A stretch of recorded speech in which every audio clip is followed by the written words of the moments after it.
Buenos días, mi hermoso, único, indispensable capital humano. ¿Cómo están? Y les digo así bien bonito porque realmente son todo lo contrario. Dispensable, genérico, predecible, capital humano. Muy buenos días. Vanessa, Marco, Alan, ¿cómo están? Perdón que me tardé. Estaba en una junta del tema de gaming, de Ace, que va muy bien, pero pues me toca trabajar de vez en cuando. ¿Quieren ver qué está pasando con el mundo? Revisamos las noticias. ¿Les gustó la plática de blockchain? Sí, estuvo chida. Estuvo muy buena. Y espérense, porque se va a poner cada vez mejor. Hacemos los lives, Simón y yo, todos los lunes. Digo, cuando no se puede, los martes, pero normalmente los lunes a las 6. Y van a ver, el proyecto que tenemos planeado para final de año está increíble. Pero bueno, vamos a ver qué está pasando con el mundo. Eh, por si no recuerdan, seguimos en pandemia. Llevamos 114 millones de casos de contagios y solo en México vamos para, bueno, 2.100.000 casos de contagios en México, lo cual sigue siendo bastante asustador, ¿no? Yo creo que todo el mundo va a salir de esta pandemia con un caso muy cercano de un amigo que perdió al papá, a la mamá o a los dos, o un primo, una prima, un tío, o inclusive todavía más cercano. Ojalá y no sea el caso de ustedes, pero igual les recomiendo que se cuiden mucho porque pues esto todavía no termina. Es la distribución de las vacunas está siendo en los países de tercer mundo por lo menos precaria. Entonces hay que tener mucho cuidado todavía, sean responsables con ustedes y sus seres queridos. Eh, la guerra transexual de Biden sigue bien.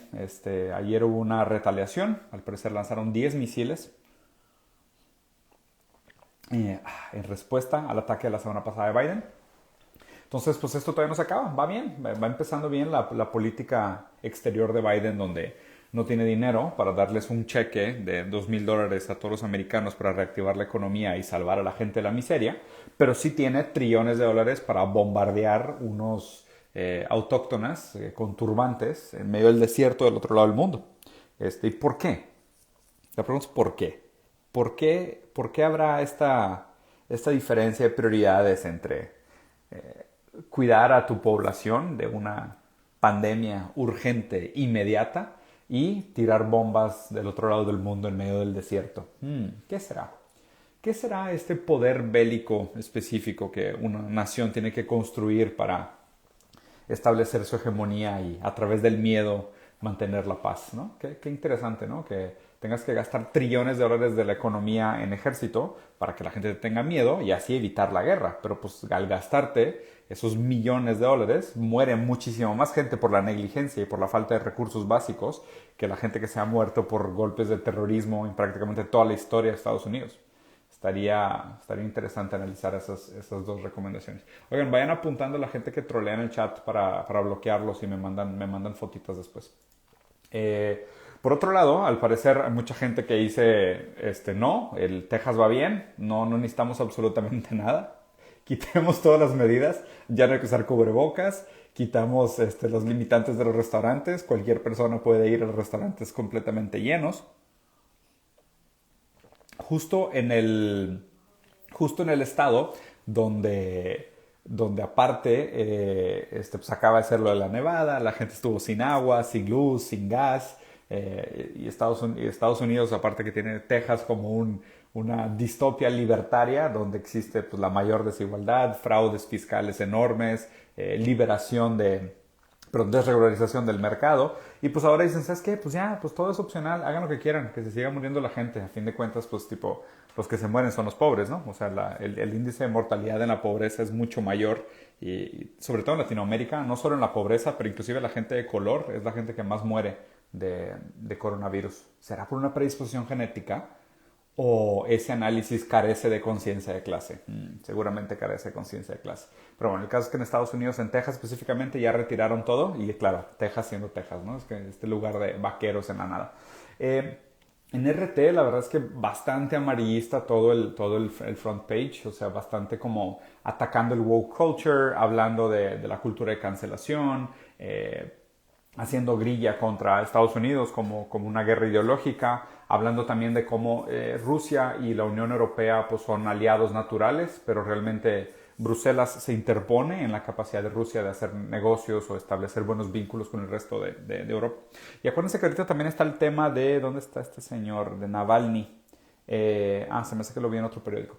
Que pues obviamente sigue el tema de que el opositor de Putin sigue acusándolo de muchas cosas, Kremlin se está defendiendo, está poniendo contra acusaciones, en fin, como que hay una tensión grande entre la Unión Europea y Rusia, ¿no? Y supongo que por la cercanía también, y hay una serie de intereses. Pero la que me gustaría revisar de RT es esta que sí me gustó, sobre todo porque hace contraste con otra noticia que viene en Wall Street Journal, y por eso siempre les recomiendo también ver diferentes medios al mismo tiempo para ver si todos ellos son sesgados, si todos ellos tienen una agenda.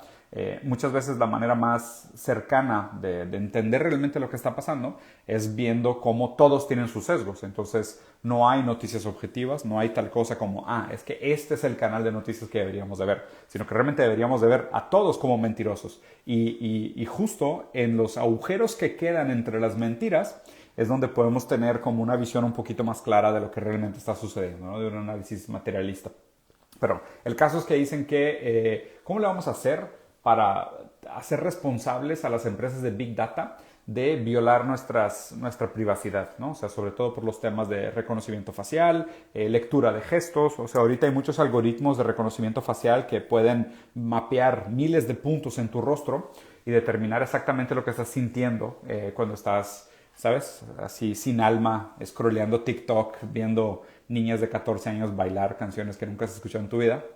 Ese sentimiento, algoritmo puede mapear exactamente en qué momento muere tu alma y das vergüenza como parte de la especie. Entonces, para eso funcionan los algoritmos de Big Data. Pero también usan eso para notar que tienes una ligera depresión y decirte que hay una farmacia cerca de tu casa que está vendiendo antidepresivos al 2x1. Entonces, pues gana la economía, ¿no? Porque pues, es justo el mundo, como es hoy consumista, carece de sentido y te vacía el alma. Pero, por otro lado, es una gran oportunidad para vender fármacos. Entonces, es un ganar-ganar. O sea, porque pues, tú pierdes y la economía gana. Entonces, es un ganar-ganar por donde lo veas, ¿no? Pero el caso es, pues, ¿cómo vamos a hacer que estas empresas sean responsables de esta lectura, de este uso, de esta información, simplemente con el fin de generar ventas? Entonces, está interesante la noticia. Se los recomiendo para que la lean. Por otro lado, vean, justo cuando decíamos de que Texas desregulariza todo, el billonario atrás del mayor fraude fiscal de la historia de Estados Unidos. ¿Quieren apostar que es de Texas? No lo he abierto, Vamos a ver. US Federal Taxes.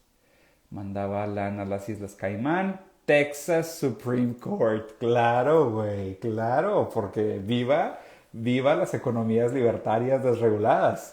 ¿Qué onda? ¿Qué onda con Texas? Claro, güey, viva la desregularización del mercado y para qué vamos a usar mascarillas. Pero este ni siquiera es el que quiero usar. Quiero platicar sobre esto, que justo va a conectar con la noticia anterior. Entonces Google ahora resulta que un día despertó con cruda moral y dice, ya no vamos a vender ads basados en tu historial específico de web. Ya no vamos a usar data scraping, que eso se cuenta como minar tus hábitos de consumo, que creo que saca información, no me acuerdo de cuántos lugares diferentes, 50, 60 lugares diferentes, para determinar tus hábitos de consumo y te hace específicamente recomendaciones para tus hábitos de consumo. O sea, a fin de cuentas, todo el mercado del entretenimiento no se volvió nada más que una manera de mapear tus hábitos y ver cómo mapeando tus hábitos pueden ser más eficientes con la venta. Entonces, pues Google al parecer ya no lo va a usar porque pues, son muy nobles. Ahora la pregunta que me queda, como un buen maquiavélico, es ¿cómo va a ganar dinero Google? O sea, porque si entre Google y Apple han tenido esta pelea durante años, esta disputa por el mercado de ads digitales, y ahora Google dice que va a salir moral y ya no va a usar la invasión de la privacidad de la gente para mapear sus hábitos de consumo y hacer ofertas de ads, pues ¿cómo va a ganar dinero? ¿Será desestabilizando democracias? Seguramente desestabilizar democracias es mucho más rentable que vender ads, ¿no? La gente sigue pensando que las redes sociales ganan dinero con ads. Si ganaran dinero con ads, esto sería imposible. O sea, en el momento que saliera una noticia de estas, entrarían en bancarrota inmediata. Entonces, la pregunta es, ¿cómo es rentable el modelo de negocio de Google si te regala los buscadores, la navegación, tanto contenido, o sea, ¿de dónde viene el dinero? ¿Van a empezar a cobrar membresías todos otra vez? O sea, ¿se van a volver todos Netflix? No creo. Seguramente el dinero está en otro lugar y seguramente ese dinero está en la desestabilización de las democracias, porque justo cuando se desregula el mercado pueden haber fraudes fiscales y fraudes económicos y fraudes capitalistas gigantescos y eso pues gana mucho más dinero que pues estar poniendo anuncios de papitas y refrescos y chocolates y cerveza, lo que tú quieras, ¿no? En New York Times hay dos cosas interesantes que quiero revisar. Primero, el tema del mercado inmobiliario, que digo la verdad, no sé si se acuerdan, pero justo cuando empezó la pandemia hice un análisis de este tema del mercado inmobiliario, lo cual ya era bastante interesante, que pues digo, les comentaba que muchas oficinas iban a cerrar, que toda la dinámica del home office iba a ser pues, más o menos permanente, que mucha gente realmente nunca iba a regresar a las oficinas, que todo el tema del espacio inmobiliario dedicado a lo laboral se iba a reducir bastante. Obviamente esto pone en jaque toda la dinámica de cómo funcionan las ciudades, o sea, desde el punto de, ¿sabes? Estos tres lugares donde un lugar vives, un lugar trabajas y otro lugar perteneces a la comunidad. Y ahora, pues obviamente con la pandemia, pues mucho de esto se puso en jaque, ¿no? Pasan muchas cosas. Primero, porque existe un exceso de oferta, los precios caen. Okay. Entonces, también les comenté, yo creo que la semana pasada o hace 2 semanas, que Wall Street había hecho una compra de $60 billones de mercado inmobiliario porque ven que estos bienes raíces bajan de valor, entonces ellos compran, acumulan con la esperanza de hacer lo mismo que hicieron en el 2008. En el 2008, cuando mucha gente no tuvo dinero para pagar su deuda hipotecaria, entraron los millonarios, compraron todos esos inmuebles de gente desesperada. Y acuérdense, esto es necrocapitalismo. La ganancia de uno implica el sufrimiento de otro. Entonces, viene la crisis, porque pues, es normal, el capitalismo cada 8 años por lo menos tiene una gran crisis o una gran recesión.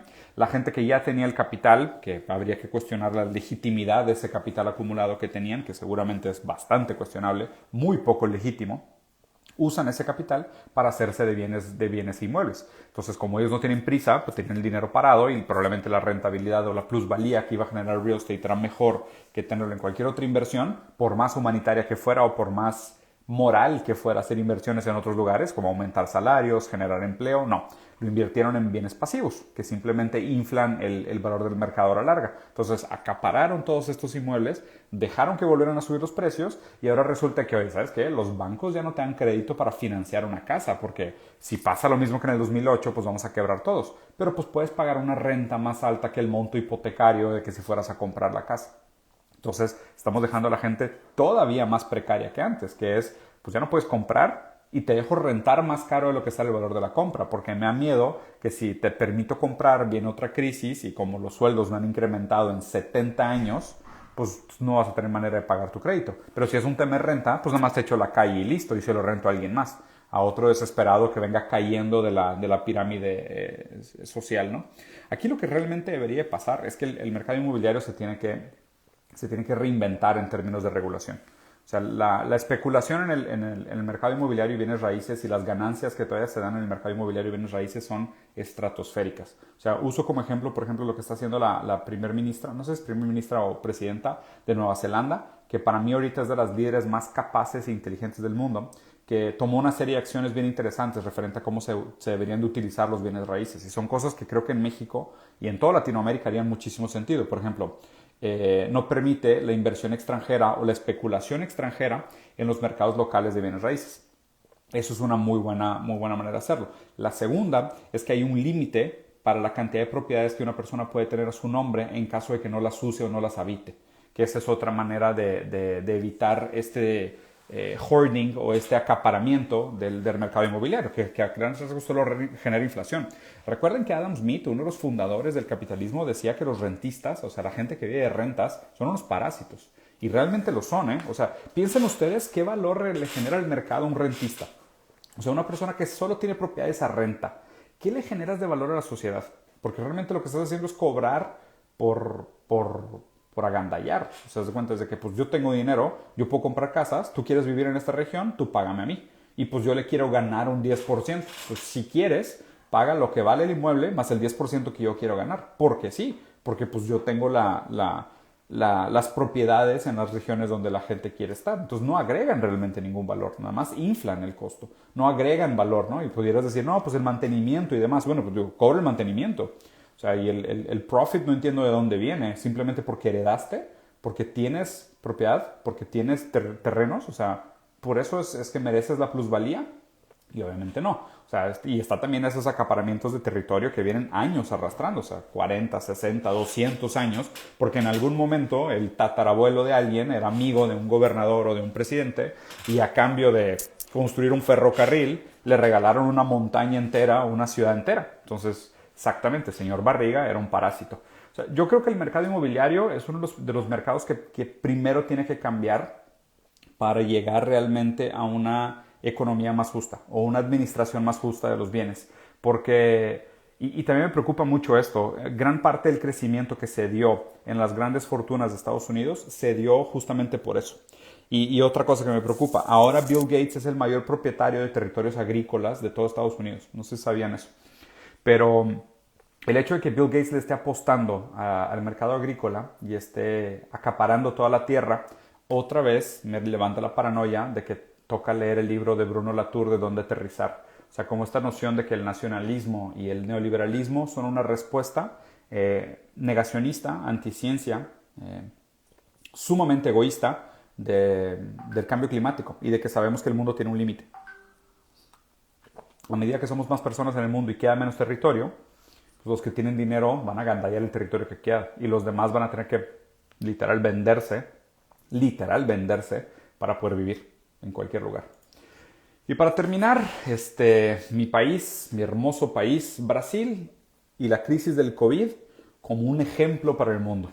Híjole, me encanta cuando usan a mi país como un ejemplo para el mundo, ¿no? Digo, aquí es que la verdad es que hay muchas cosas que decir, todas deplorables, todas deprimentes, y digo, lo comenté la otra vez en un lunes de preguntas, y sinceramente, y digo, les voy a aclarar eso también porque muchos me preguntan de que, oye, ¿por qué no hablas de AMLO? ¿O por qué no hablas del gobernador de no sé dónde? ¿O por qué no hablas del alcalde y demás? Para mí, gran parte de lo que se habla en política es novela. O sea, gran parte de lo que se habla en política es novela. O sea, te pierdes entre dijo esto, hizo aquello, gastó aquí, hizo allá, y la verdad es de que nunca acaba y los medios te traen distraído consumiendo esta novela, porque es realmente una novela en el sentido de que son puros sesgos de encuadre. O sea, es como que un lado te puede contar la novela como si este es el villano y otro lado te puede contar la novela como si él fuera el malo o como si él fuera el bueno, ¿no? Entonces es lo mismo de que Nayib Bukele, o sea, pues es lo mismo. O sea, nos podemos meter a la novela y platicar media hora sobre, es que salió con influencers, entonces es malo. Es que, no sé, cambió una reforma, entonces es que es bueno. Digo, la verdad es que es tan difícil y pierdes tanto tiempo investigando la veracidad de cada una de las noticias, el encuadre, lo que están haciendo, la intención, que para mí se vuelve una pérdida de tiempo. O sea, yo prefiero mantener la conversación un poco más arriba, digo, si no es que tan más arriba, para poder hablar de cuáles son las tensiones macroeconómicas que mueven estas cosas. Y a la larga les digo, o sea, me parece una propuesta casi absurda decir, es que vamos a suponer, no sé, yo claramente soy de izquierda, claramente apoyo a la izquierda y todas las victorias que se puedan hacia la izquierda las voy a agarrar. O sea, soy muy maquiavélico en ese sentido, ¿ok? De que si me ofrecen una victoria o un pasito hacia la izquierda, lo tomo. No importa que sea de que, pues que no es el ideal, lo que tú quieras, no importa. Un pasito hacia la izquierda es un pasito hacia la supervivencia. Y háganme caso cuando les digo esto, ¿no? Sobre todo ahorita que se celebra el final de la Segunda Guerra Mundial y lo cerca que estuvimos de que Hitler dominara el mundo y todos fuéramos blancos, arios y no hubiera realmente diversidad y todas las otras estupideces que proponía, que la verdad es que está enfermo. El caso es que, y para la gente que dice que las ideologías nazistas eran de izquierda porque eran nacionalistas, pues qué raro que lo primero que hicieron los nazis fue sacar a todos los comunistas de Alemania. Y luego qué raro que fue justo el ejército rojo de Rusia el que ganó la Segunda Guerra. O sea, el que tuvo que meterse hasta la casa de Hitler para matarlo, ¿no? Qué raro que si eran supuestamente de izquierda, que no pudieron negociar un acuerdo con Rusia, en ese momento con la Unión Soviética, de decir, pues si los dos somos de izquierda, trabajemos juntos, ¿no? Qué extraño, digo, por lo menos extraño, digo, que es de los comentarios más idiotas del mundo, decir que Hitler era de izquierda o que Hitler era comunista. Literal, esa gente merece una cachetada en el hocico, porque pues, cualquier explicación es un insulto a la historia. Pero lo que sí les quería comentar es referente a este tema de Brasil, ¿no? Y por qué no me meto tanto en estos temas, que es lo que les estaba comentando. Prefiero comentar a un nivel más alto, como lo macro, como lo metapolítico, lo que está por detrás de las ideologías y demás, que me parece más interesante, que meterme a la novela específica. Pero sí, en este caso, lo que les comenté la vez pasada fue, para mí, Bolsonaro es el peor presidente que ha tenido Brasil en toda la historia. Es una catástrofe, pero literal es una catástrofe con números. O sea, imagínense que hubo un día la semana pasada, donde murieron 1.700 personas en un día de COVID, ¿ok? ¿Y por qué Bolsonaro es directamente responsable de esto? Porque desde el principio, él salió como figura pública a decir que era una gripa, que nada más le daba a los jotos, o sea, ¿qué más? Que las máscaras no servían. Luego él mismo empujó tratamientos porque había gastado millones de reales en comprar un tratamiento que no funciona y luego mandaba ese tratamiento para recuperar el dinero que ya se había gastado en una medicina que claramente no estaba comprobada, no tenía estudios médicos por detrás. Entonces, él es directamente responsable de todas estas muertes, directamente responsable. De hecho, lo que debería pasar es que se le debería llevar a una corte internacional y se le debería juzgar por el genocidio que está cometiendo. Porque una cosa es ser incompetente en tu gestión de la política durante la pandemia y decir, oye, pues es que fuiste muy estúpido porque gastaste dinero en aquello y no hiciste esto, pero acá es un caso de negacionismo. Es un caso de negacionismo, es un caso de decir, no, no pasa nada, todos vamos a estar bien, no hay ningún problema, de mentira, o sea, de mentira tal cual malintencionada, lo cual habla de una inmoralidad profunda, profunda, ¿ok? Entonces justo están diciendo de que, pues, y para la gente que conoce Brasil, entonces ¿qué? ¿Quieres regresar a Lula, que era un político populista de izquierda, sumamente corrupto, que también robó millones? No, es que los dos están mal. ¿Cuál es el problema? Creo que muchas veces lo que pasa es de que la gente que tiende a ser de izquierda glorifica los procesos fallidos que ha tenido la izquierda.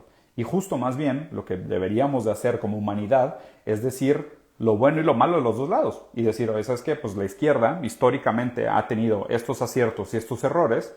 ¿Cómo le hacemos para no caer en el típico populismo autoritario, que es el error típico de la izquierda en Latinoamérica? Pero por otro lado, tenemos que ver la derecha y decir, sí, el capitalismo es muy bueno, ha hecho cosas muy bien, pero al mismo tiempo ve las atrocidades que comete y ve lo que promueve la ideología que está por detrás.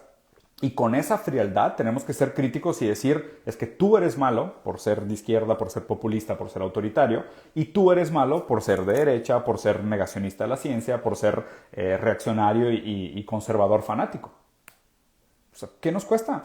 ¿Qué nos cuesta aceptar los errores de los dos lados y tener una conversación adulta, democrática, ¿sabes? Dialéctica y decir, perfecto, ¿cómo vamos a salir adelante de esto? ¿Cómo lo vamos a hacer para no llegar con vergüenza al futuro?